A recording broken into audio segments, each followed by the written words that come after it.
नमस्कार मंडळी, कसे आहात आपण सगळे? तर आपल्या सगळ्यांचं पुन्हा एकदा स्वागत आहे नवीन एका पॉझिटिव्ह वर्ल्डमध्ये. तर माझ्या लास्टच्या 2-3 व्हिडिओला तुम्ही खूप चांगला असा प्रतिसाद देत आहात मैत्रिणींनो. तर मी तुमचे सगळ्यांचे मनापासून आभार मानते आणि आशा करते की आजचा व्हिडिओसुद्धा तुम्हाला खूप आवडेल, कारण की आजचा व्हिडिओसुद्धा असाच धमाकेदार आहे. तर तुम्हाला थंबनेल आणि टायटलवरून अंदाज आलाच असेल की आज आपण कोणाबद्दल बोलणार आहोत. तर आज आपण बेसिकली बोलणार आहोत समृद्धीबद्दल. तर समृद्धीचं यूट्यूब चॅनल आहे, वाव समृद्धी या नावाने तुम्ही तिला ओळखता. तर बरेच जण तिला फॉलोसुद्धा करतात आणि चांगल्या चांगल्या कमेंट्ससुद्धा असतात तिला. आणि मी एक ऑलरेडी व्हिडिओ तिच्यावरती केलेला आहे, तो तुम्ही बघितला नसेल तर नक्की बघा. हवं तर त्याची लिंकसुद्धा मी डिस्क्रिप्शन बॉक्समध्ये देईल. तर समृद्धीला रिसेंटलीच तिने आताही खूप छान फोटोशूट केलं होतं. तर त्या फोटोशूटवरनंच ह्या आपल्या मावश्या ज्या आहेत, रोस्टर्स मावश्या, त्यांनी तिला रोस्ट केलं होतं आणि तिच्यावरती इतके विचित्र प्रकारे त्यांनी रोस्टिंग केलं होतं ना, अक्षरशः तिचं बोलणं, तिचं राहणीमान, तिची बोलण्याची पद्धत, राहण्याची पद्धत, तिचं कपडे घालण्याची स्टाईल, तिला इतकं बॉडी शेमिंग केलं आहे ना या लोकांनी, अगदी खालच्या लेवलला जाऊन.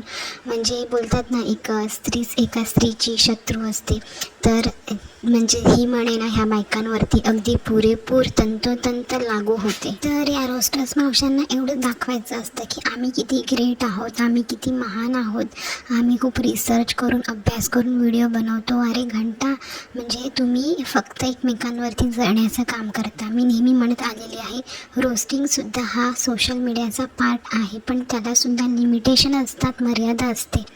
पण तुमचं तसं नाही आहे, तुमचं रोस्टिंग अजिबात नाही आहे. तुम्ही फक्त आणि फक्त टोचून बोलणं, टोमणे देणं, मेंटली हरासमेंट करणं, एखाद्याला मेंटली टॉर्चर करणं, हे सगळं तुमचं काम आहे. कारण की सुरुवातीपासून ते आत्तापर्यंत तुम्ही बघाल ना मंडळी, तर फक्त 4-5 लोकांवरतीच ह्या लोकांनी व्हिडिओ केलेले आहेत आत्तापर्यंत. कारण की ह्या 4-5 लोकांची फॅन फॉलोईंग खूप चांगली आहे आणि त्याच्यामुळे यांचेसुद्धा व्ह्यूज वाढतात आणि व्ह्यूज वाढले की यांना डॉलर्ससुद्धा मिळतात. त्यामुळे पैशाला ह्या इतक्या हाप आपल्याला बायका आहेत ना, फक्त आणि फक्त ट्रोलिंगच्या नावाखाली यांनी ह्या 4-5 जणींनाच टार्गेट केलेलं आहे. आता या रोस्टर्स मावशांमधनंच एक आहेत मावशी, तर त्यांनी इतक्या खालच्या लेवलला जाऊन समृद्धीबद्दल शब्द वापरले ना, एकदम गबाळ आहे ती, काकूबाईसारखी राहते ती. आहे कमी वयाची पण वागते अगदी म्हाताऱ्या बायकांसारखी. मुलालासुद्धा तिच्या इंटरेस्ट नाही आहे, तरी पण त्याला जबरदस्ती करते ती. अरे ती समृद्धी त्या बाळाची आई आहे, आई. आणि आईला एक चांगलंच माहिती असतं की आपलं बाळ कुठे कम्फर्टेबल आहे, कुठे अनकम्फर्टेबल आहे. आणि ती स्वतः फोटोशूट करताना तिकडे होतीच ना तिच्या बाळासोबत, नाही असं नाही. आणि मुलं कसं मूडी असतात, लहान मुलं, त्यांचा मूड असेल तेव्हा ते आपल्याला चांगला रिस्पॉन्स देतात, मूड नसेल तेव्हा ते रडतात. हे नॅचरल आहे. आणि त्याच गोष्टीला ह्या बाईने टार्गेट केलं की ती मुलाचा विचार करत नाही आहे, तिचा मुलगा तिला रिस्पॉन्स देत नाही आहे, ती चांगली आई नाही आहे, ती अशी आहे, ती तशी. अगं तुझा मुलगा आता 10वी पास कुठे झालेला आहे, त्याला आता तुझी गरज आहे, वयात आले तुझं पोर, जरा त्याच्याकडे लक्ष दे तू, नाही तर दुसऱ्यांच्या नवऱ्याकडे, पोरांकडे तुझं लक्ष असतं सारखं. मंडळी, प्रत्येक व्यक्ती हा स्पेशल असतो, खास असतो. युनिवर्सने म्हणा किंवा देवाने म्हणा, प्रत्येकाला काही ना काहीतरी स्किल दिलेले आहेत, प्रत्येकामध्ये काही ना काहीतरी कलाकौशल्य देऊन ह्या पृथ्वी तलावरती पाठवलेलं आहे. पण ह्या बायकांना ह्या ज्या 4-5 बायका आहेत ना, त्यांच्यामध्ये इतक्या चुका काढतात की ह्याच जशा सर्व गुणसंपन्न आहेत हे, आणि ह्या ज्या 4-5 ब्लॉगर्स आहेत त्या खूप किती वाईट आहेत, किती घाण काम करतात, किती लोकांना फसवतात, हे ह्यांचं सांगणं असतं. पण सांगू का, प्रत्येक व्यक्ती हा इंडिव्हिज्युअल पर्सन हा स्पेशल असतो, युनिक असतो. आणि ते लोक त्यांच्या परीने खूप स्ट्रगल करून ते लोक पुढे आलेले आहेत. इतकं चांगलं त्यांनी स्वतःचं फॅन फॉलोईंग जमा केलेलं आहे. तर हे या लोकांना अजिबात बघवत नाही आहे. आणि दुसरं एक सांगणं असतं की तिची सासूबाई जास्त काम करत असते, ती कधीच काम करत नाही. तुम्ही आता इतक्या शिकलेल्या आहात की नाही माहिती नाही आहे, पण आता 21व्या शतकात जगताना अजूनही तुम्हाला हेच बघायचं आहे का? म्हणजे स्त्री कितीही पुढे जाऊ दे, कितीही शिकू दे, मोठ्या पदावर काम करू दे, पण तिने चूल आणि मूल नाही सोडलं पाहिजे. तिने अजूनही चूल आणि मुलाकडेच लक्ष दिलं पाहिजे. अशा कुचकट आणि किचकट विचारांच्या ह्या बायका आहेत थर्ड क्लास लेवलच्या. म्हणजे यांना स्वतःच्या घरामध्ये कोणत्याही प्रकारचा मान सन्मान मिळत नसेल, कोणत्याही प्रकारची मदत मिळत नसेल, आणि तेच ह्या सगळ्या ब्लॉगर्स लोकांना मिळत आहे ना, तेच ह्या रोस्टर्स लोकांना बघवत नाही आहे. म्हणून वारंवार ते लोक तिला टार्गेट करतात की ती काही काम नाही करत, ती किचनमध्ये नसते. अरे नसू दे ना, तुमचं काय कमी होते, तुमचं काय कमी जास्त होते ते सांगा ना. तिला तेवढं फ्रीडम मिळालेलं आहे तिच्या सासरच्यांकडनं, सासूकडनं. तिला आता नणंद नाही आहे, त्याच्यामुळे तिची आई तिला मुलीसारखं सांभाळते. तर त्यात तुम्हाला का जळफळाट होते, तुम्हाला का ते चुकीचं वाटते? म्हणजे तुम्हाला तुमच्या सासरच्यांकडनं ते प्रेम, ती आपुलकी, तो सन्मान मिळाला नाही आहे, त्यामुळे तुमचा जळफळाट होत आहे ना. हां माहिती हो काकू आम्हाला. म्हणजे तुम्हाला जे जे भेटत नाही ना तुमच्या घरच्यांकडनं, आणि जे ह्या ब्लॉगर्स लोकांना भेटत आहे ना, ते तुम्हाला बघवत नाही आहे. आणि त्याचाच राग काढण्यासाठी तुम्ही इतरांच्या मनात त्यांच्याबद्दल अशा पद्धतीने विष घालवत आहात, विष.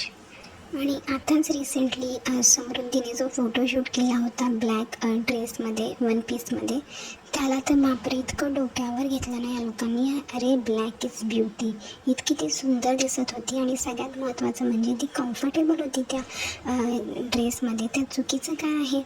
आताच 2-3 वर्षाआधी कान्स फेस्टिवल, तुम्हाला माहिती की नाही माहिती नाही, पण गुगल करावं जरा, सुशिक्षित अडाणी रोस्टर्स मावशांनो. तर कान्स फेस्टिवल्समध्ये प्रियंका चोप्राने जो ड्रेस घातला होता ना, तर त्यावरनं सुद्धा तिला प्रचंड ट्रोल केलं होतं, खूप तिला नावं ठेवली होती. पण एकीकडे असंही म्हटलं जात होतं की त्या ड्रेसमध्ये म्हणजे ती इतकी कम्फर्टेबल होती, इतकी कॉन्फिडेंट होती, यावरूनच कळतं की म्हणजे ती किती म्हणजे कॉन्फिडेंट लेडी आहे, म्हणजे खूप आत्मविश्वासी ती स्त्री आहे. आणि त्यावरनं तो जो ड्रेस तिने घातला होता त्याचा काहीच फरक पडत नव्हता.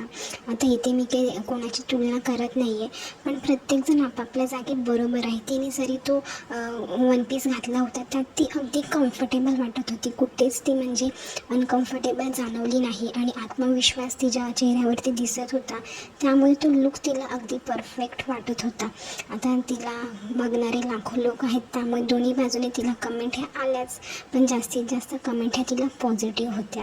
1-2 कमेंट अशा निगेटिव्ह होत्या ज्या तुमच्यासारख्या रोस्टर्स लोकांना चान्स भेटला त्यावर बोलण्याचा, आणि तुम्ही तुमची पोळी जी आहे ना ती भाजून घेतली छान प्रकारे. आणि किती म्हणजे तिच्या दिसण्यावरून, तिच्या आवाजावरून, तिच्या कपडे घालण्याच्या पद्धतीवरनं तुम्ही बोलणार आहात. म्हणजे बोलतात ना, स्वतःचं ठेवायचं झाकून आणि लोकांचं बघायचं वाकून, अशी तुमची गत आहे.